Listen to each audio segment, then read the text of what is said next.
ॐ नमः शिवाय। कर्पूरगौरं करुणावतारं संसारसारं भुजगेन्द्रहारं सदा वसन्तं हृदयारविन्दे भवं भवानी सहितं नमामि। शिव पुराण द्वितीय खंड। आज आसंत शुणिबा गंगा मातांकर महात्म्य। चैनल जदि नुआ अछंती चैनल को सब्सक्राइब करी बेल आइकन को प्रेस कर दियंतो। प्रतिदिन सकाळ 7टाରୁ 8टा पर्यंत शिव पुराण निश्चय श्रवण करंतो। ताहले आसंतु आरंभ करिबा। गंगा मातांकर महात्म्य। सादरे सनत कुमार मुख चाहिण अत्यंत आनंदे मुनि कहंती वचन परम पंडित तुम्भे मुनिवर पवित्र होइलु शुणी पुराणर सार एक कथा भावी अछु मनरे सकल दया करी बखाणन्तु आहेरु शिवर विष्णुଙ୍କ नख कोणरे गंगा माता थिले मथारे सदा शिव जे ताहांकु धरिले 60 सहस्र सुत पुणी सगर राजार मुकत करिले भगी रथ नृपवर संसार मध्यरे अछि जेते तीर्थगण गंगा नाम श्रेष्ठ तीर्थ मानंक मध्येण गंगा नदींक महिमा आंभंकु कहिल आंभर श्रवण तुम्भे पवित्र करिल ऋषि मानंक मुखरु ए वचन शुणी धातानंदन हरसे भासिले वाणी शुण सर्व ऋषि माने होई धीर स्थिर अलौकिक महिमा गंगा देवींकर ब्रह्मचारी मुखे करी न पारे वर्णन मुहे भी कहिबा पाई किपरि सक्षम व्यासंक मुखरु किछि शुणिथिली मुहि तुम्भ मानंकु मु ताहा कहुछि बुझाई महाऋषि वृंद दिने एकमळे हेले आनंद मनरे ब्रह्मांक पासे मिलिले पद्मसुत धाता तोहि अछंती बसीण चतुर्दिगे बसिछंती सर्वदेवगण गीत वाद्य करुछंती यक्ष गण तहि अपसरीटिए नाचंती शुभ वेश होई ऋषि गण ए समये तहि प्रवेशिले निज सिरे कर देई तांकु प्रणमिले कोटि तीर्थ लाभ फल संगे सरिसम शिव नाम सर्वदा जे करई भजन ऋषिंकु देखिण धाता बस आज्ञा देले ऋषि एबे निदातांकु सकल बसिले इतिहास रहस्यादि व्याकरण मान चौमथा कहिले ऋषिंको बुझाइण ब्रह्मांक मुख श्रवण କରି ତତ୍ତ୍ୱମାନ। ପୁନରପି ପୁଚ୍ଛା କଲେ ତାଙ୍କୁ ଋଷିଗଣ, ଗଙ୍ଗା ଦେବୀଙ୍କ ମହିମା କୁହ ତଥ୍ୟ କରି।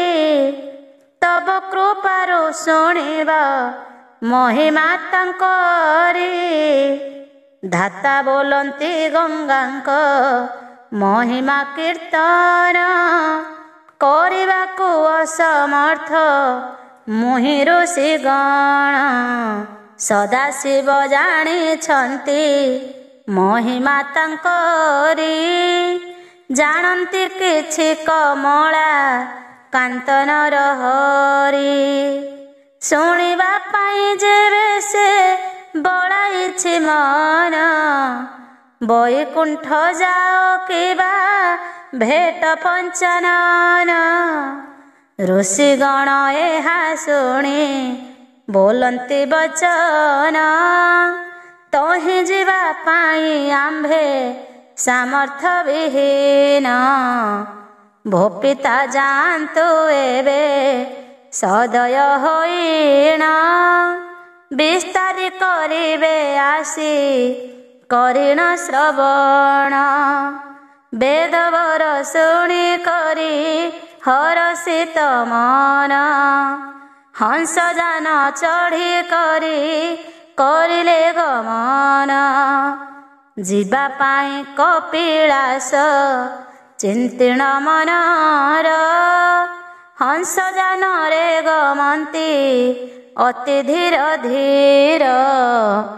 ଝଞ୍ଝାବାତ ଏହି କାଳେ ହେଲା ଉତ୍ତପନ, ଯିବା ପଥ ଅବରୋଧ କରିଲା ପବନ। ସେ ଝଞ୍ଝାବାତରେ ପଡ଼ି ଦେବ ବେଦବର, ବାହନ ସହିତ ଭିଡ଼ି ଗଲେ କେତେ ଦୂର।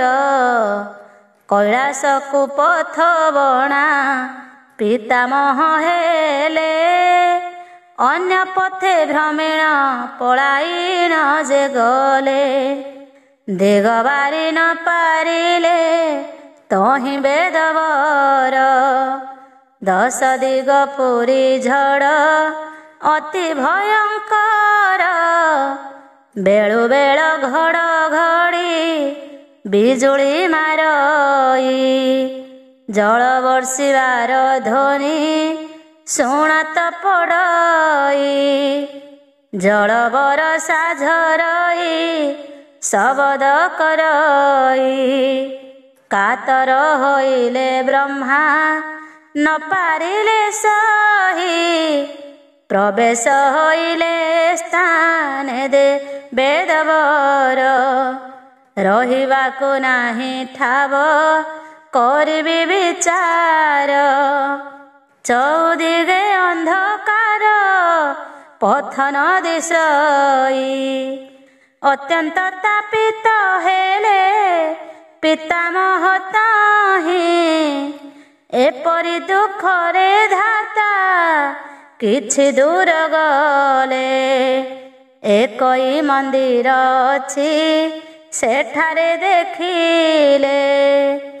ଦ୍ୱାଦଶ ତପନ ଜିଣି ଜ୍ୟୋତି ଝଟକଇ, ଅଷ୍ଟରତ୍ନ ଦେହେ ଖଞ୍ଜା ହୋଇଣ ଛଇ।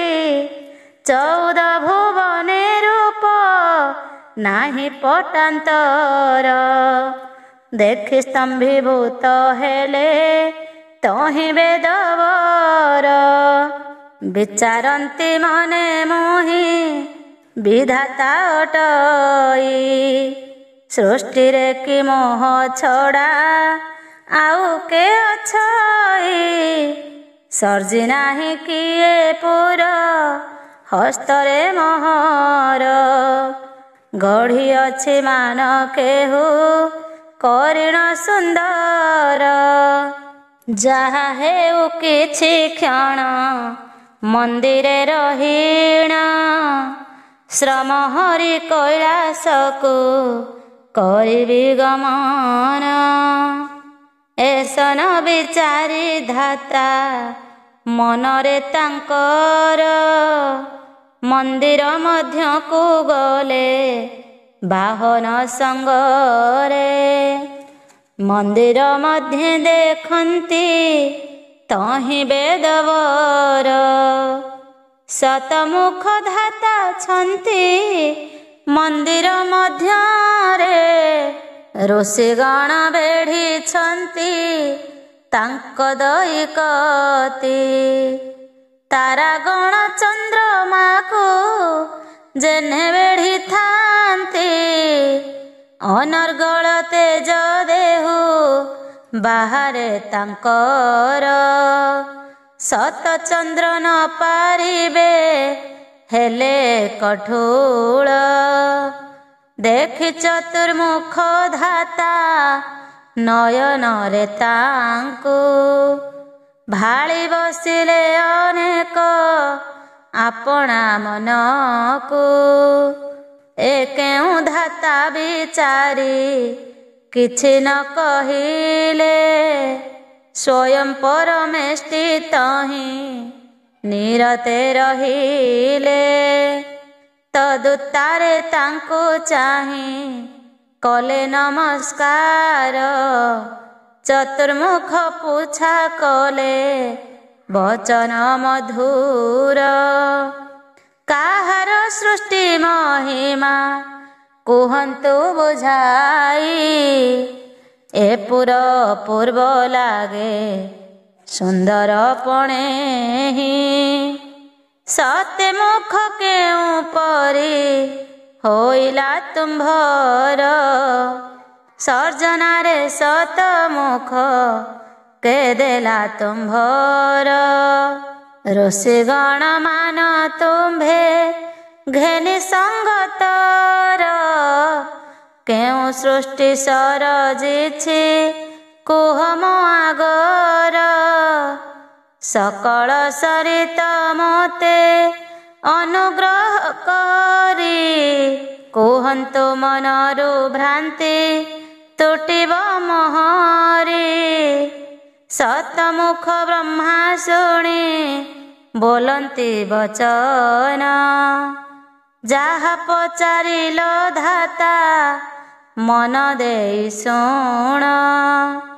ନିର୍ବିକାର ପରମ ବ୍ରହ୍ମ ଜଗତର ପିତା, ସୃଷ୍ଟି ସରଜନା ହୁଏ ଯା କଥାରେ ଧାତା। ଏ ରାଜ୍ୟ ରାଜା ମୋହି ତାଙ୍କରି ଆଜ୍ଞାରେ, ସକଳ ପରଜା ସୃଷ୍ଟି ମୁହିଁ ସିନା କରେ। ଶତ ଗୋଟି ମୁଖ କେନେ ପାଇଅଛି ମୁହିଁ, ଶୁଣ ମନ ଦେଇ କହେ ସାବିତ୍ରୀଙ୍କ ସାଇଁ। ସବରୀ ଗର୍ଭରେ ପୂର୍ବେ ହେଲି ମୁଁ ଜନମ, ଫଳମୂଳ ଭକ୍ଷି ବୁଲେ ଦୁର୍ଗମ କାନନ। ବଳବନ୍ତ ଥିଲି ମୁହିଁ ଯୁବା ବୟସରେ, ପିତା ମାତା କିଛି ଦିନେ ମୋର ସ୍ୱର୍ଗେ ଗଲେ। ଶୋକ କରି ଅତି ଦୁଃଖେ ମୁହିଁ କିଛି କାଳ, ଶୋକ ତ୍ୟାଗ କରି ମୁଁ ଉଠିଲି ତତକାଳ। ଧନୁଶର ଧରି ଗଲି ନିବିଡ଼ କାନନ, ପଶୁ ପକ୍ଷୀ ମାରି କଲି ଉଦର ପୋଷଣ।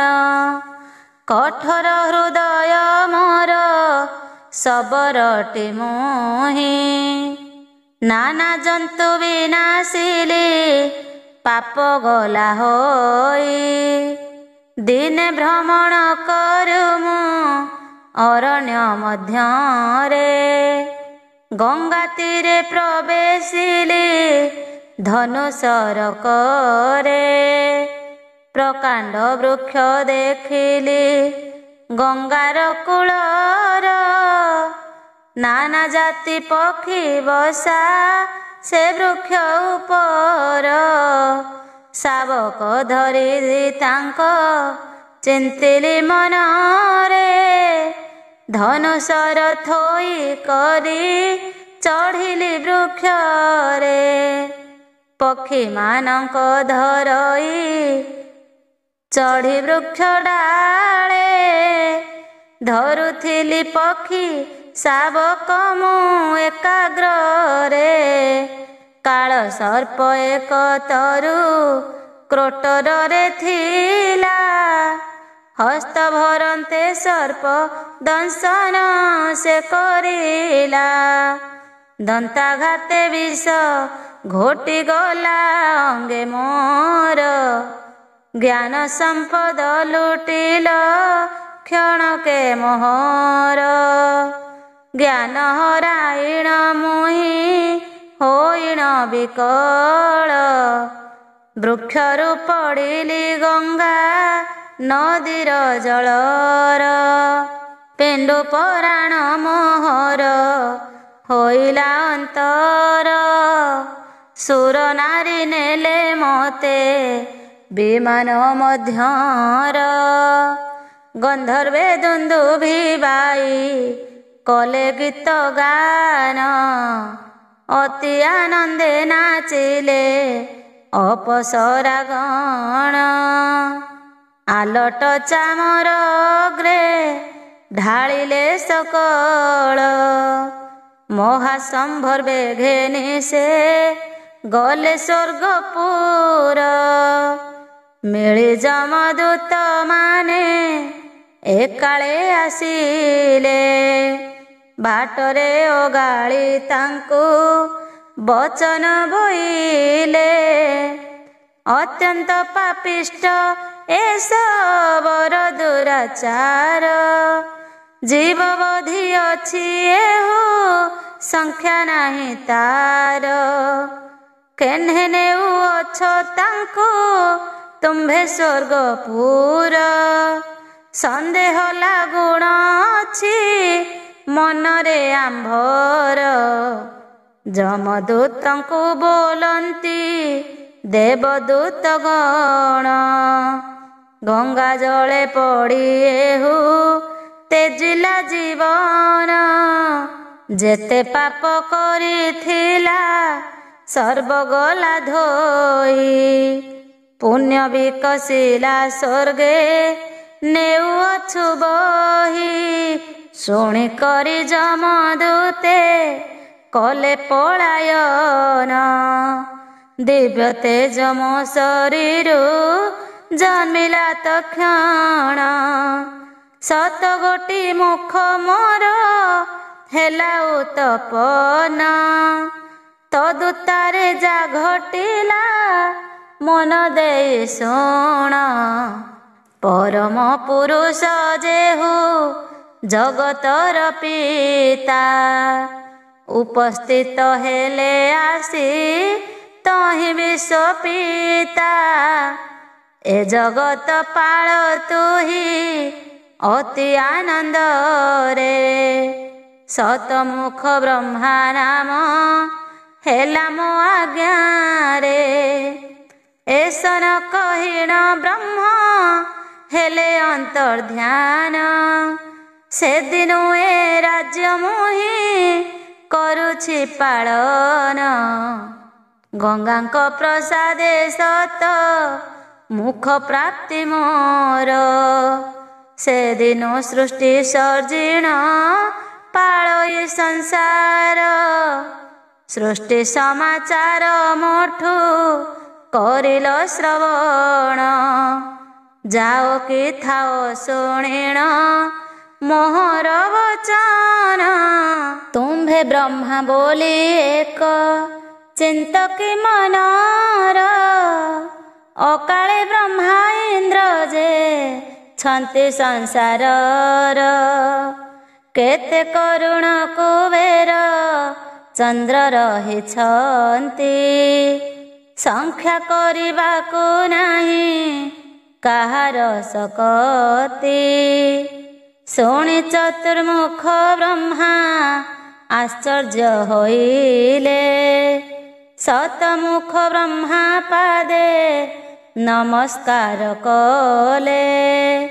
आदेश मागिण तहु विहनता पुरुष जीवा पाई विचारिले मनरे कैलास जाइछन्ति बाहनरे गगन पथरे अणचाश मूर्ति धरी पवन कहिले चतुर्मुख ब्रह्मा घूर्णि झड़रे पड़िले कैलास को पथ आउ बारी न पारिले पवन विघाते धाता उड़ी चाली गले प्रवेश होइले जाई एक स्थान रे से समय मेघमाल एकत्र होइले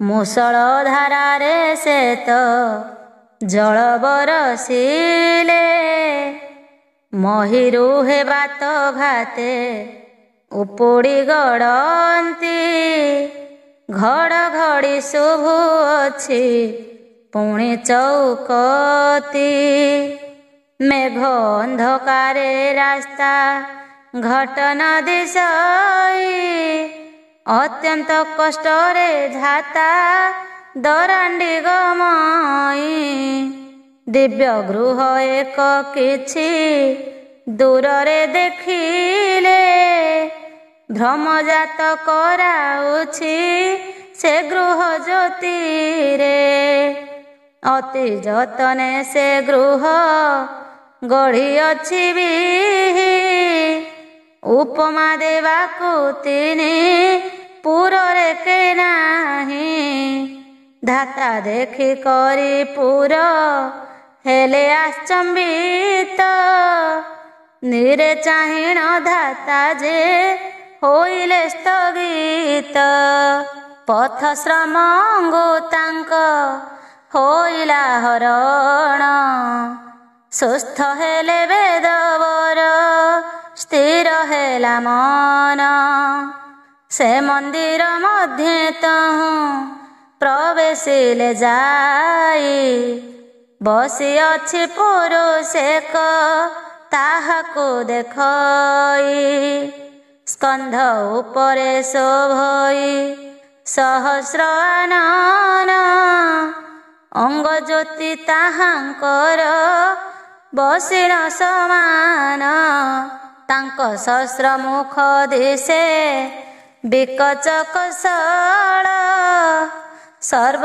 दुख जीवदर सन कले बारंबार सकल दुख विनाश ताहार होई सहस्र मुख धाता को जे दर्शन करई पिंगल बरन जटा शिररे शोभई ऋषिगण चौपाशे रहिछन्ति ताहि राज ऋषि देव ऋषि ब्रह्म ऋषि गण बसिछन्ति केते तहि न हुए बलिण सहस्र मुख वेदवर सृष्टि विवरण बुझाई कहन्ति शुण छन्ति ऋषिगण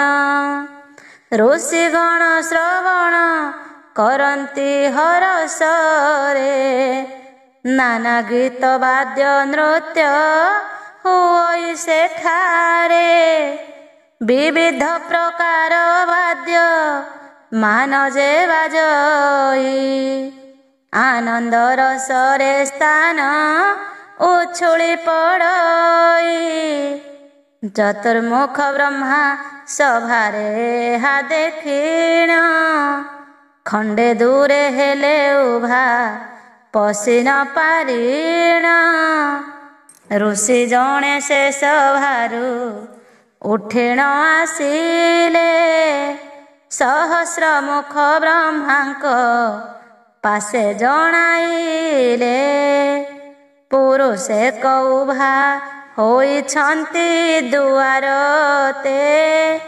ଭରସି ନ ପାରନ୍ତି ସେ ପଶିଣ ସଭାରେ। ଚାରି ଗୋଟି ମୁଖ ତାଙ୍କ ସୁନ୍ଦରଟି ହୋଇ। ବ୍ରହ୍ମତେ ତାଙ୍କ ରଙ୍ଗେ ବିରାଜି ଦିଶଇ। ଦର୍ଶନ କରିବାକୁ ଆପଣଙ୍କୁ ସେହି ଆସିଛନ୍ତି ପ୍ରତେ ମୋର ମନରୁ ଆସଇ। ଶୁଣି କରି ଆନନ୍ଦିତ ସହସ୍ର ବଦନ। ବୋଲନ୍ତି ତାଙ୍କୁ ମୋ ପାଶେ ଶୀଘ୍ର ଯାଇ ଆଣ। ଗୌରବ କରି ଡାକ ପାଦ୍ୟ ଅର୍ଘ୍ୟ ଦେଇ। ବୁଝିବା ଅଟନ୍ତି ସେ କେବଳ ତପିସାଇ। ଆଜ୍ଞା ପାପ କରି ସେହି ଋଷି ଯେ ଅଇଲେ। ବେଦବର ଡାକିଣ ନେଲେ ସଙ୍ଗତରେ। ଚତୁର ବସନ ଶସ୍ତ୍ର ମୁଖକୁ ଦେଖିଣ। ବନ୍ଦିରେ ତାଙ୍କର ପାଦ ହରସ ହୋଇଣ। ମୁହିଁ ବ୍ରହ୍ମା ବୋଲି କରି ସଭାରେ କହିଲେ। ଆପଣଙ୍କ ପରିଚୟ କୁହ ମୋ ଆଗରେ। କିପରି ପାଇଲ ତୁମ୍ଭେ ବ୍ରହ୍ମା ଅଧିକାର। ଶୁଦ୍ଧ ଚିତ୍ତେ ଥିର ବିଧାନ କହ ମତେ। ଶୁଣି ସଂଶୟ ମୋହର ଜୀବଟି ସାକ୍ଷାତେ। ଚତୁର ବଦନ ମୁଖ ଏ ବଚନ ଶୁଣି। ସହସ୍ର ବଦନ ଉଚ୍ଚେ କହିଲେ ବାଣୀ। ପୂର୍ବ ଜନ୍ମରେ ମୁହିଁ ମୂଷା ଏକ ଥିଲି। ମାର୍ଜାର ଭୟରେ ଗର୍ଭ ମଧ୍ୟେ ପଶିଥିଲି। ରାତ୍ରେ ଆଣି ସୁଖ ଧାନ ଗର୍ଭେ ରଖିଥାଏ। ପ୍ରତିଦିନ ସେହି ଶସ୍ୟ କୁ ମୁଁ ନୀତି ଖାଏ। ବିରି ବସ୍ତା ମୁହିଁ ଏକ ଦିନେ କାଟୁଥିଲି। ଏକ ବିରାଡ଼ି ଗୋଡ଼ାଇ ଅଇଲା ଦେଖିଲି। ବିରାଡ଼ି ଭୟରେ ଶୀଘ୍ର କଲି ପଳାୟନ। ବିରାଡ଼ି ଗୋଡ଼ାଇ ମତେ ନେଲା ସେ ଧରିଣ। ଜୀବନ ବଞ୍ଚାଇବାକୁ ବିକଳ ମୁଁ ହେଲି। ବିକଳ ଏକ ଦେଖି କରି ଚାଲି ଯାଉଥିଲି। ସେନ ପକ୍ଷୀ ଏକ ଉଡ଼ୁଥିଲା ଗଗନରେ। ଝାମ୍ପ ମାରି ଧରି ଗଲା ମତେ ତା ଥଣ୍ଟରେ। କୁରୁବଳ ଅଟଇ ଯେ ଆନ ପକ୍ଷୀ ନାମ। ସ୍ୱେଦ ସଙ୍ଗତରେ ଆରମ୍ଭିଲା ସେ ତରଣ। ତୀକ୍ଷଣ ନଖେ ଧରିଛି ଛଞ୍ଚାଣ ଯେ ମତେ। ଦୁଇ ପକ୍ଷୀ ଉଡ଼ି ଯାନ୍ତି ଆକାଶର ବକ୍ଷେ। ଦୁହେଁ ଭେଟ ହେଲେ ଗଙ୍ଗା ନଦୀର ଉପରେ। ଖାଇବାକୁ ମତେ ଦୁହେଁ ଲଢ଼ାଇ କରିଲେ। ଗଗନ ମଣ୍ଡଳେ ଯୁଦ୍ଧ କରୁଛନ୍ତି ଦୁଇ। ଗଙ୍ଗା ଜଳେ ପଡ଼ିଲି ମୁଁ ଥଣ୍ଟୁ ଖସି ଯାଇ। ସ୍ୱଳ୍ପ ପ୍ରାଣ ଥିଲା ମୃତ୍ୟୁ ହୋଇଲା ମୋହର। ଗଙ୍ଗା ଜଳେ ପଡ଼ି ମୁକ୍ତି ପାଇଲି ନିକର। ତକ୍ଷଣେ ସହସ୍ର ଧନ ହୋଇଲା ମୋହର। ଅପ୍ରମାଣ ତେଜ ଦେଖ ଶରୀରେ ମୋହର। ଈଶ୍ୱର ପୁରୁଷ ତହିଁ ଆସି ଭେଟ ହେଲେ। ବ୍ରହ୍ମା ପଦ ଦେଇ ପାଟ ବନ୍ଧାଇଲେ ଶିରେ। ସହସ୍ର ମୁଖ ବ୍ରହ୍ମା ଯେ ନାମଟି ତୁମ୍ଭର। ପ୍ରଜା ସରଜନ କରି ଧର୍ମ ରକ୍ଷା କର। ଏ ଦିବ୍ୟ ଭୁବନ ଏ ସନକ କହିଦେଲେ। ବ୍ରହ୍ମା ପଦ ଦେଇ କରି ସ୍ୱସ୍ଥାନେ ଗମିଲେ। ଅତି ଅଦ୍ଭୁତ ଗଙ୍ଗା ଦେବୀଙ୍କ କୀରତି। ଜଗତ ସୃଜଇ ତାଙ୍କ ଦୟାରୁ ହେପତି। ବଡ଼ ପଣ ପାଇ ବ୍ରହ୍ମା ପଣ ଅଛି ପାଇ। ମହାପ୍ରଳୟକୁ ମୋର ଭୟ ଭ୍ରାନ୍ତି ନାହିଁ। ପତିତ ପାବନୀ ଗଙ୍ଗା ସଂସାରେ ଅଛନ୍ତି। ଏହି ପଦବୀ ସେ ମୋତେ ଦାନ କରିଛନ୍ତି। ଜନ୍ମ କର୍ମ କଥା ଏବେ ଶୁଣିଲ ତ ମୋର। ଚଉମଥା ଯାଅ ହେଲେ ଇଚ୍ଛାଟି ତୁମ୍ଭର। ସାବିତ୍ରୀଙ୍କ ବର ଶୁଣି ଆନନ୍ଦିତ ହେଲେ। ସହସ୍ର ମୁଖକୁ ପୁଣି ନମସ୍କାର କଲେ। କୈଳାସକୁ ଯିବା ପାଇଁ ବିଚାରିଣ ମନ। ଆକାଶ ମାର୍ଗକୁ ପୁଣି କରିଲେ ଗମନ। ଯାଉଛନ୍ତି ମେଘମାଳ ଆକାଶ ମାର୍ଗରେ। ଜଳ ବୃଷ୍ଟି କଲେ ମିଳି ଅତି ଆନନ୍ଦରେ। ଜଳ ବୃଷ୍ଟି ସଙ୍ଗେ ବହିଲା ଘୋର ପବନ। କୈଳାସ ପଥ ତହିଁରେ ବାରି ନ ପାରିଣ। ବିହଳିତ ହୋଇ ଅନ୍ୟ ପଥେ ଚଳିଗଲେ। ବୈକୁଣ୍ଠପୁରରେ ପୁଣି ପ୍ରବେଶ ହୋଇଲେ। ବିଜେ କରିଛନ୍ତି ତହିଁ ପ୍ରଭୁ ନାରାୟଣ। ଅନେକ ଯୁବତୀ ସେବୁ ଅଛନ୍ତି ଚରଣ। ଢାଳୁଣ ଅଛନ୍ତି ସର୍ବେ ଆଲଟ ଚାମର। କେବଳ କାମିନୀ ସେବା କରଇ ପୟର। ଚରଣ ସେବା କରନ୍ତି ଲକ୍ଷ୍ମୀ ସରସ୍ୱତୀ। କିବା ଉପମା ଦେବଇଁ ସେ ପୁର ବିଭୂତି। ସତେ ହୋଇଛନ୍ତି ଯୋଗେ ପ୍ରଭୁ ନାରାୟଣ। ପଢୁଛନ୍ତି ଗଙ୍ଗା ସ୍ତବ ଆନନ୍ଦ ମନେଣ। ଚଉପାଶେ ପାରିଷଦ ଗଣ ବେଢ଼ିଛନ୍ତି। ଶିରେ କର ଦେଇ ଗଙ୍ଗା ସ୍ତବ ପଢୁଛନ୍ତି। ସହସ୍ର ବରଷ ବ୍ରହ୍ମା ରହିଲେ ସେ ପୁରେ। ମାତ୍ର ହରିଙ୍କ ସଙ୍ଗରେ କଥା ନ ହୋଇଲେ। ବୈକୁଣ୍ଠ ନିରାଶ ହୋଇ ଚଉମାଥ ଗଲେ। କୈଳାସ ପର୍ବତେ ଯାଇ ପରବେଶ ହେଲେ। ଚାରି ଦ୍ୱାରେ ଚାରି ଶିବ କଲେ ଦର୍ଶନ। ବସି ଗଙ୍ଗା ସ୍ତବ କରୁ ଅଛନ୍ତି ପଠନ। ପିତାମହ ଦେଖି କରି ସ୍ତମ୍ଭୀଭୂତ ହେଲେ। ପ୍ରକୃତ ଶିବ କିଏ ସେ ଜାଣି ନ ପାରିଲେ। ଦେଖନ୍ତି ଚାରି ମୂରତି ସମାନ ଅଟଇ।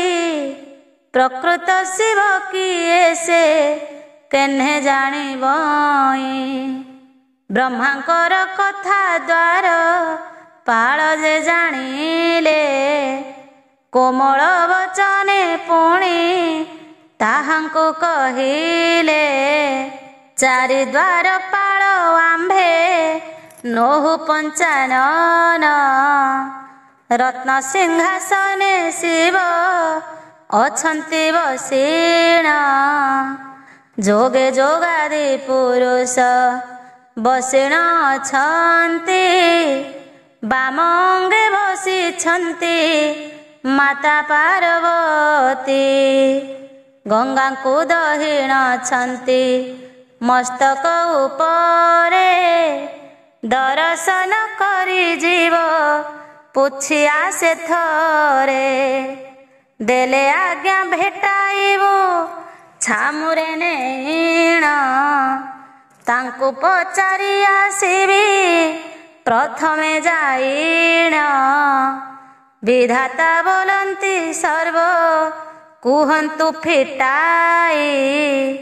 କେଉଁ ପୁଣ୍ୟ ବଳେ ଶିବ ରୂପ ଥିଲ ହୋଇ। ଦ୍ୱାରପାଳ ବୋଲେ ଯାହା ପଚାରିଲ ମତେ। ବୁଝାଇ କହୁଛୁ ବାର୍ତ୍ତା ତୁମ୍ଭରି ଅଗ୍ରତେ।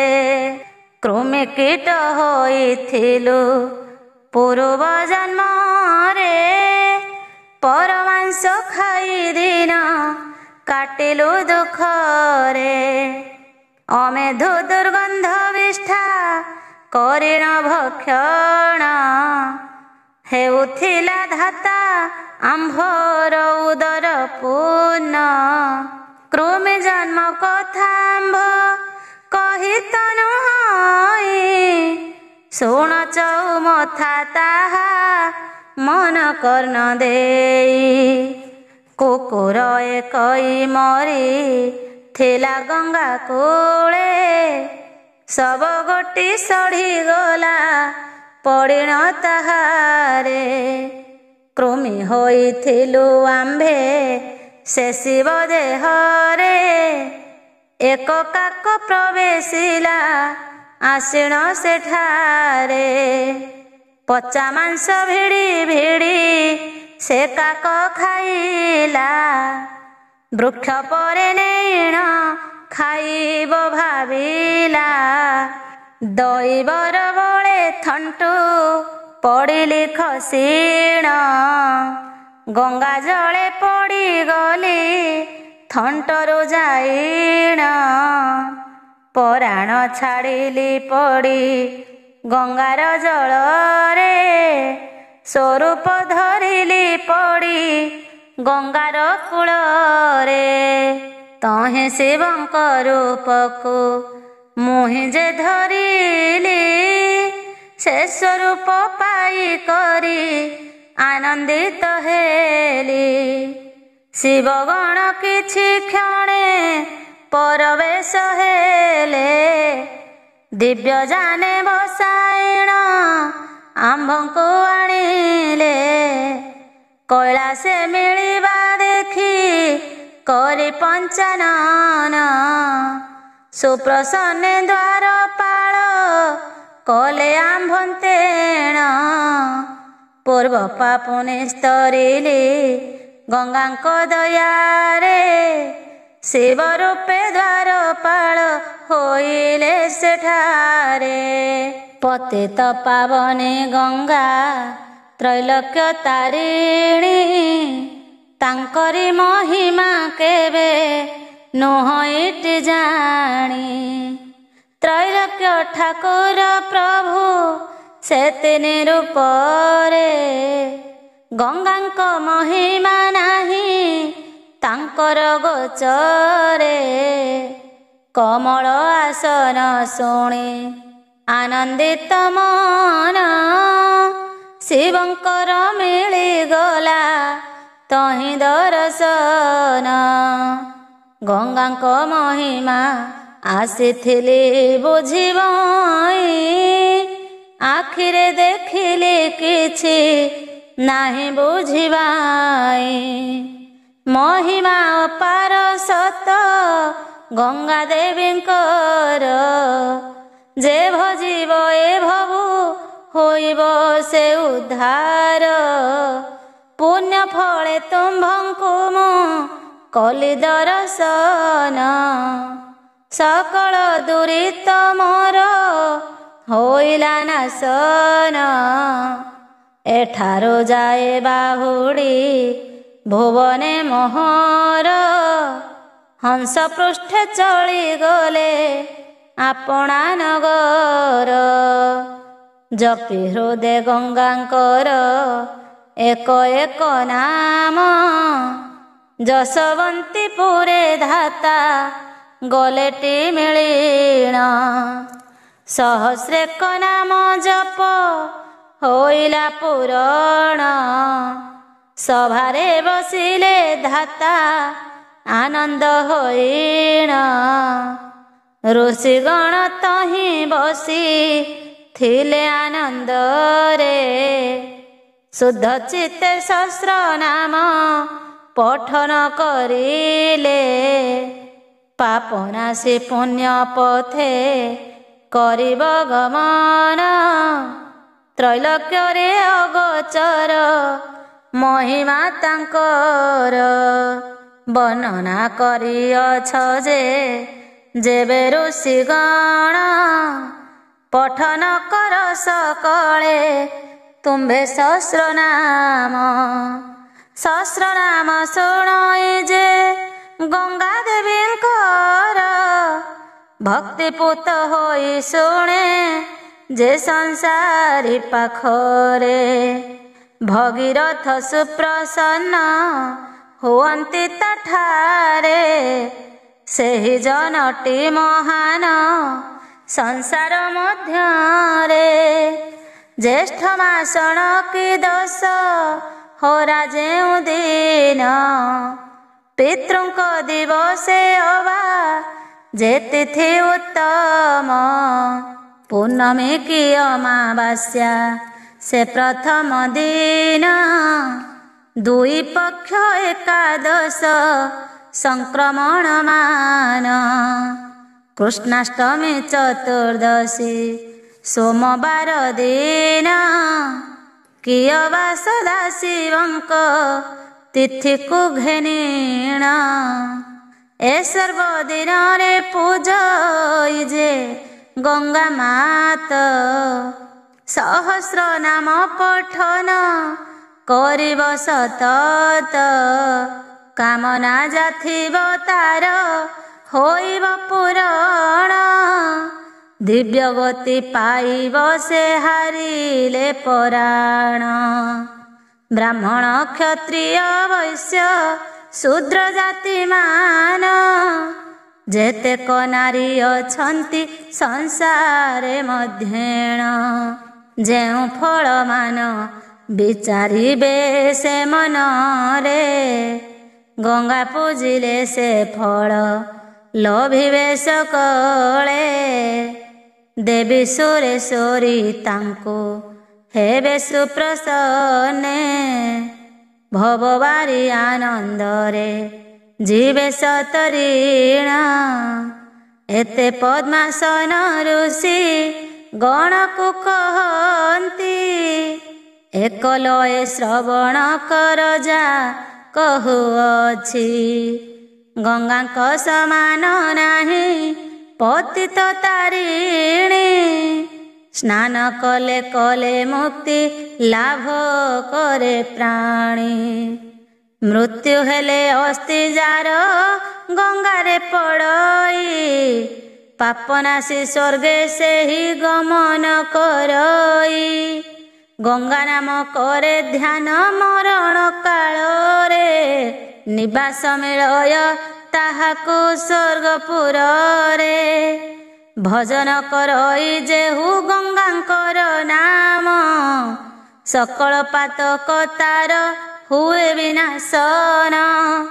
ମୃତ୍ୟୁ କାଳେ ଗଙ୍ଗୋଦକ ଯେ କରଇ ପାନ। ସୁରଲୋକେ ସେହି ଜନ କରଇ ଗମନ। ସରଟ ଶୁକର କରଟ ସନ ଶୃଗାଳ। ନର କିବା ପଶୁ ପକ୍ଷୀ ହୁଅନ୍ତୁ ନିକର। ବାସ କରିଥାଇ ଦିନେ ଗଙ୍ଗା ନଦୀ କୂଳେ। ଅନ୍ତେ ବୈକୁଣ୍ଠପୁରକୁ ସେହି ନିଶ୍ଚେ ଗମେ। ଯାର ଶବ ଗଙ୍ଗା ଜଳେ ପଡ଼େ ମୃତ୍ୟୁ ପରେ। ସୁର ନାରୀ ଗଣ ସ୍ନେହ କରନ୍ତି ତାହାରେ। ଶହେ ଯୁଗ ଗଙ୍ଗା ନାମ ଯେହୁ ଭଜୁଥାଇ, ପାପ ନାଶୀ ବୈକୁଣ୍ଠକୁ ଗମନ କରଇ। ସ୍ନାନ ତର୍ପଣ କରେ ଗଙ୍ଗାର ଜଳରେ, ତାର ପୁଣ୍ୟ କେ କହିବ ଆପଣା ମୁଖରେ।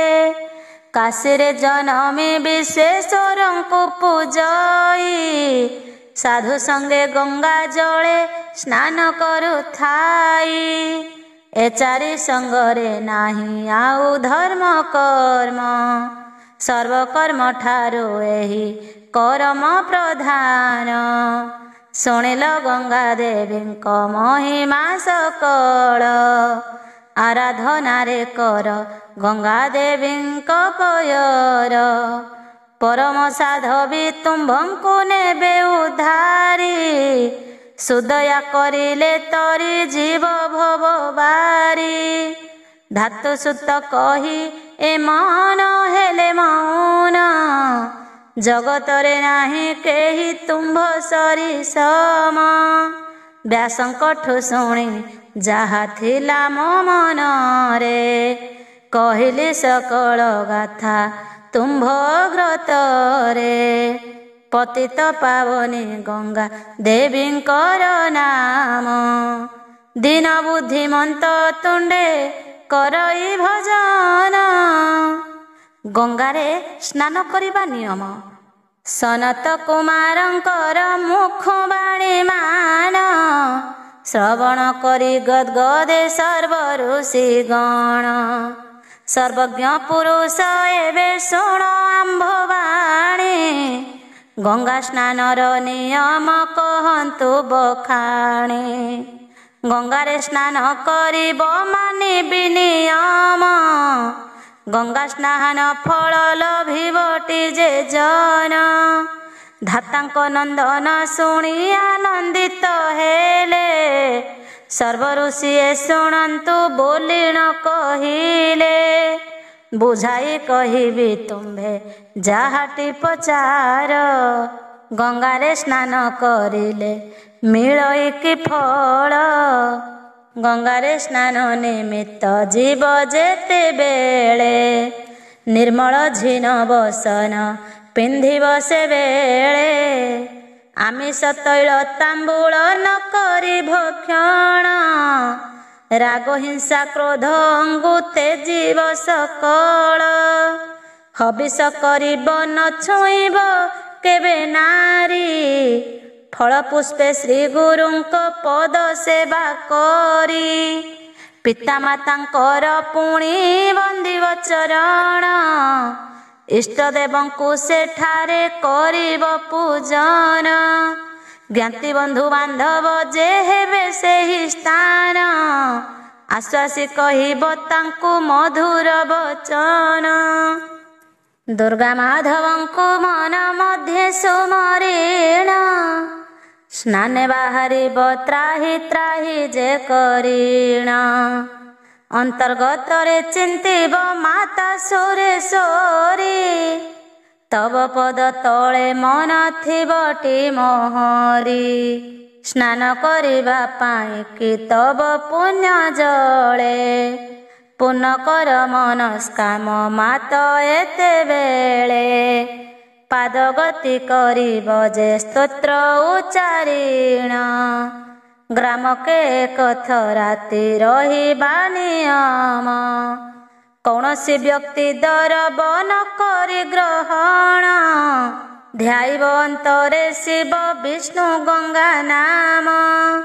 ସତ୍ୟ କହୁଥିବ ମିଥ୍ୟା ବଚନ ନ କହି, ରାତ୍ରି ଯାପିବ ମାତାଙ୍କ ନାମ ହୃଦେ ଧ୍ୟାଇ। ଗଙ୍ଗା ସ୍ନାନେ ଯାଉ ଯେବେ ଲଭିଲ ମରଣ, ଗଙ୍ଗା ସ୍ନାନ ଫଳ ଯିବ ତୁମ୍ଭଙ୍କୁ ମିଳିଣ।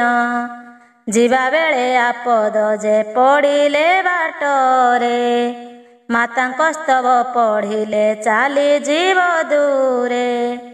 ଜୟ ପ୍ରଭୁ ନାରାୟଣ ଜଗତ ଈଶ୍ୱର, ପତିତ ପାବନ ପ୍ରଭୁ ମୋତେଟି ଉଦ୍ଧାର। ଅଗତିର ଗତି ତୁମ୍ଭେ ଦୁଃଖୀର ସଂଗାତ। ଅକିଞ୍ଚନ ଜଣାଉଛି ପ୍ରଭୁ ଜଗନ୍ନାଥ। ଅଭୟ ଚରଣେ ତବ ଶରଣ ପଶଇ। କମଳାର କାନ୍ତ ମୋତେ କର ପ୍ରଭୁ ତ୍ରାହି। ଦେବତାଙ୍କୁ ଅଗୋଚର ମହିମା ତୁମ୍ଭର। ବାସ କରିଛ ସକଳ ପ୍ରାଣୀଙ୍କ ହୃଦର। ନିତ୍ୟ ସନାତନ ନିରଞ୍ଜନ ନିର୍ବିକାର। ସଦାନନ୍ଦ ନିୟାମୟ ଜଗତ ଠାକୁର। ବିଶ୍ୱବ୍ୟାପୀ ବିଶ୍ୱରୂପୀ ହେ ହରି ମୁରାରୀ। ସ୍ତୁତି କରୁଛି ଏ ଦାସ ଆପଦରେ ପଡ଼ି। ସତ୍ୟ ଶାନ୍ତି ଦୟା କ୍ଷମା ମୂଳ ଧର୍ମର। ଗୋପୀନାଥ ଗୋପବାଳ କରୁଣା ସାଗର। ଭକତଙ୍କ ବନ୍ଧୁ ପ୍ରାଣ ଧନ ଜ୍ଞାନୀଙ୍କର। ଲକ୍ଷ୍ମୀକାନ୍ତ ଲକ୍ଷ୍ମୀପତି ବନ୍ଧୁ ଜଗତର। ବ୍ୟାସ ବଶିଷ୍ଠାଦି ମୁନି କରନ୍ତିଟି ଧ୍ୟାନ। ତେଣୁ ଧ୍ୟାନ କରେ ପ୍ରଭୁ ତୁମ୍ଭର ଚରଣ। ଆପଦ ମଣ୍ଡନ ସ୍ତୋତ୍ର ଅଟେ ୟାର ନାମ। ଘୁଞ୍ଚିବ ଆପଦ ଏହା କରିଲେ ପଠନ। ଏହି ସ୍ତବ ପାଠ କରି ଗଙ୍ଗା କୂଳେ ଯିବ। ସର୍ବମଙ୍ଗଳ ଗଙ୍ଗାରେ ପ୍ରବେଶ ହୋଇବ। ପତିତ ତାରିଣୀ ଜୟ ଜୟ ଗଙ୍ଗା ଦେବୀ। ମଙ୍ଗଳଦାୟିନୀ ମାଗ ପରମ ସାଧବୀ। ଜଳ ବ୍ରହ୍ମ ରୂପୀ ଶିବ ଶିରମାବାସିନୀ। ଶ୍ରୀହରି ପାଦ ନଖରୁ ଜନ୍ମିଲ ଜନନୀ। ସଦାଶିବଙ୍କ ମସ୍ତକ ହୋଇଣ ବାହାର। ସଂସାର ମଧ୍ୟରେ ବହୁ ଅଛ ହୋଇ ଜଳ। ବିନ୍ଦୁଏ ତ ପୁଣ୍ୟ ଜଳ କରିଲେ ଗ୍ରହଣ। ବିନାଶ ହୁଇ ମାତ ସର୍ବ ପାପ ମାନ। ତୁମ୍ଭର ମହିମା ମାଗ ଅଶେଷ ଅଟଇ। ତୁମ୍ଭ ପାଦ ପଦ୍ମେ ମାଗ ସତତ ନମଇ। ଅନ୍ତର ମଧ୍ୟରେ ପଢ଼ି ଗଙ୍ଗାଙ୍କର ନାମ। ସାଷ୍ଟାଙ୍ଗେ ପଡ଼ି ମାତାଙ୍କୁ କରିବ ପ୍ରଣାମ।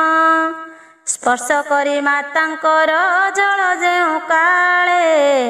ପ୍ରାର୍ଥନା କରିବ ମନ୍ତ୍ର ପଢ଼ି ତତ କାଳେ। ତୁମ୍ଭରି ଜଳ ସ୍ମରଣ କରୁଅଛି ମାତ। କ୍ଷମିବ ଦୋଷ ତରଳେ ଜଳରେ ସତତ। ମାତା ସୁରେଶ୍ୱରୀ ପ୍ରସନ୍ନ ମୋଠାରେ ହେବ। ଏତେ କହି ସ୍ନାନ ପାଇଁ ଗମନ କରିବ। ମନ୍ତ୍ର ପଠନ କରିଣ କରୁଥିବ ସ୍ନାନ। ତିନିବାର ବୁଡ଼ି ପୁଣି କରିବ ସ୍ନାନ। ଋତୁ ଅନୁଯାୟୀ ଫଳ ମୂଳ ଜାମିଳଇ। ଏକତ୍ର କରିଣ କୂଳେ ଦେଇଥିବ ଥୋଇ। କୂଳକୁ ଆସିବ ତିନିବାର କରି ସ୍ନାନ। ସଞ୍ଚିତ ଦ୍ରବ୍ୟ ମାତାଙ୍କୁ କରିବ ପୂଜନ। ସ୍ୱାଦୁ ଫଳ ମୂଳ ନଟିକାଳ ଯେ କଦଳୀ। ସମର୍ପିବ ଧୂପ ଦୀପ ଦେଇ ହସ୍ତେ ଧରି। ତାହାପରେ ଗଙ୍ଗା ଜଳେ ପୁନରପି ଯିବ। ମାତାଙ୍କୁ ମନେ ସୁମରି ସ୍ନାନ କରିବ। ଗଙ୍ଗା ଦେବୀଙ୍କର ସ୍ତୋତ୍ର କରିବ ପଠନ। ଶିରେ କର ଦେଇ ତାଙ୍କୁ କରିବ ପ୍ରଣାମ। ତୁମ୍ଭ ଜଳର ମହିମା କେ ପାରିବ କହି। ସୁରାସୁର ବ୍ରହ୍ମା ବିଷ୍ଣୁ ହର ଯେନ କହି। ମୁଁ କାହୁଁ ଜାଣିବି ମାଗୋ ପତିତ ଧମ। ମୋର ପାପ ରାଶି ମାତ କର ଗୋ ଦହନ। ଜ୍ଞାନେ ଅଜ୍ଞାନେ କରିଛି ଯେତେ ପାପ କର୍ମ। ପୂର୍ବାଜିତ ପାପ ଯାହା କର ମା ଦହନ। ମାତ ତବ ପୁଣ୍ୟ ଜଳେ କର ଗୋ ନାଶନ। ଦିଅ ସଦ୍ଗତି ଜଳରେ କଲି ତୋର ସ୍ନାନ। ଏମନ୍ତ କରିଣ କୂଳେ କର ବେଶ ହେବ। ବାସ ବଦଳାଇ ସନ୍ଧ୍ୟା ତର୍ପଣ ସାରିବ। ପିତୃଗଣ ଋଷି ଗଣେ ଜଳେ ତୁଷ୍ଟ କର। ଆଦିତ୍ୟଙ୍କୁ ଅର୍ଘ୍ୟ ଦିଅ ଆନନ୍ଦ ମନର। ବ୍ରାହ୍ମଣ ମାନେ ଅଟନ୍ତି ଦେବତାର ସମ। ଆସନେ ବସାଇ ତାଙ୍କୁ ପୂଜିବ ସୁଜନ। ରତନ ବସନ ଭୂମି ଆଦି ଗୁରୁମାନ। ପାଶେ ଯାହା ଥିବ ତହିଁ କରିବ ପ୍ରଦାନ। ଦରିଦ୍ରଙ୍କୁ ଅନ୍ନ ବସ୍ତ୍ର କରିବ ପ୍ରଦାନ। ଛୋଟା କୁଜା ଅନ୍ଧଙ୍କୁ ଯେ ପାଶେ ଡକାଇଣ। ଶକ୍ତି ଅନୁଯାୟୀ ସେମାନଙ୍କୁ ଦେଇ ଦାନ। ଆପଣା ଗୃହକୁ ଆସିବଟି ବାହୁଡ଼ିଣ। ଜ୍ଞାତି ବନ୍ଧୁ କୁଟୁମ୍ବକୁ ଗୃହେ ଡକାଇବ। ପକ୍ୱାନ୍ନ ଭୋଜନ ଦେଇ ତାହାଙ୍କୁ ତୋଷିବ। ଗଙ୍ଗା ସ୍ନାନ କରଇ ଯେ ନିଷ୍କାମ ମନରେ। ବ୍ରହ୍ମଲୀନ ହୁଏ ସାଜୁ ଯେ ମୁକ୍ତି ପାଇରେ।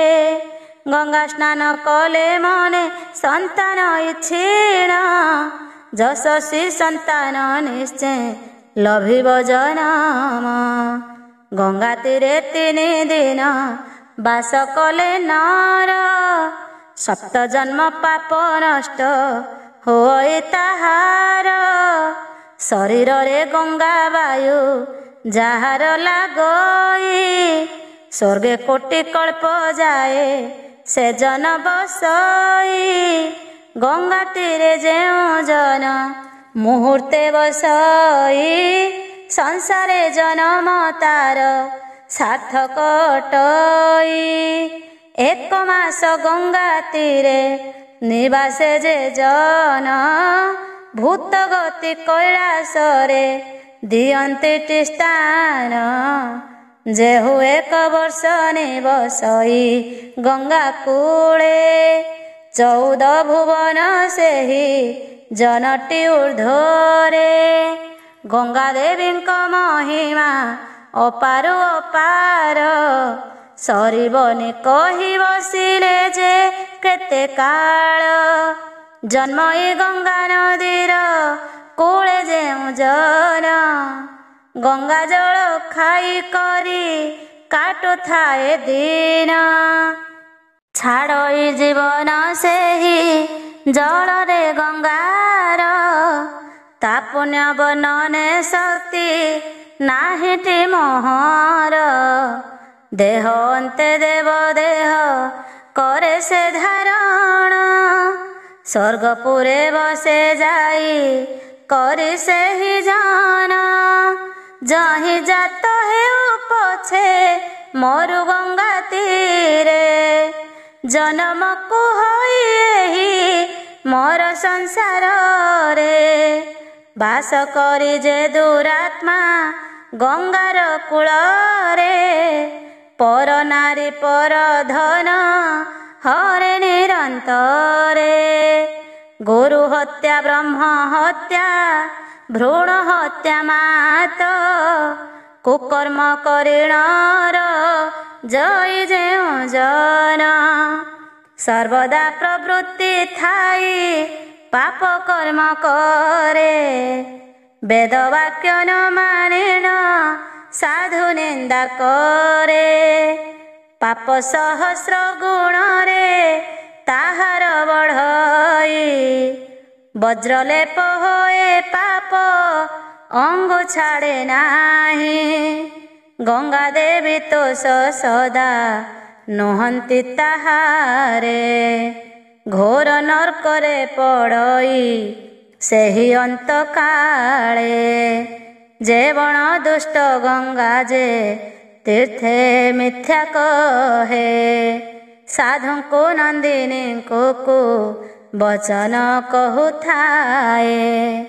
ପର ଧନ ପର ନାରୀ କର ଭକ୍ଷଇ ହରଣ ଭକ୍ଷଇ ଅମେଧ ପୁଣି କରେ ସୁରାପାନ ଗଙ୍ଗା ସ୍ନାନ ଫଳ ପାଏ ନାହିଁ ସେହି ଜନ ବିଫଳ ହୁଏ ପୃଥ୍ୱୀରେ ତାହାର ଜନମ ପାପ କର୍ମ ମାନ ଯେତେ କରିଥାଏ ସେହି ଗଙ୍ଗା ସ୍ନାନେ ସେ ସମସ୍ତ ଯାଏ ଧୌତ ହୋଇ ପର ପୁରୁଷରେ ମାତି ଯେଉଁ ନାରୀ ଗଣ ନିଜ ପତ୍ନୀ ଠାରେ ଅରଜନ୍ତି ନୀତି ଦ୍ରୋହ ଗର୍ଭେ ଶାଶୁ ଶ୍ୱଶୁରଙ୍କ ସେବା ନ କରନ୍ତି କୁଭ୍ୟା ସେ କୁଳ ଧର୍ମ ଯେ ତ୍ୟାଗି ଦେଇଥାନ୍ତି ଗଙ୍ଗା ସ୍ନାନ କଲେ ପାପ ହୁଅଇ ଦହନ ଗଙ୍ଗା ସ୍ନାନ ଫଳ ଦିନେ ନ ହୁଅଇ ଆନ ମୃତ ପ୍ରାଣୀଙ୍କର ଶବ ପଡ଼ିଲେ ଗଙ୍ଗାରେ ସେ ପ୍ରାଣୀ ମୁକ୍ତି ଲଭନ୍ତି ଶୁଣନ୍ତୁ ସକଳେ ଗଙ୍ଗା ସ୍ନାନର ମହିମା ଶୁଣ ଦେଇ ମନ ଦୀନ ବୁଦ୍ଧିମନ୍ତ ରଚେ ଏ ଶିବ ପୁରାଣ।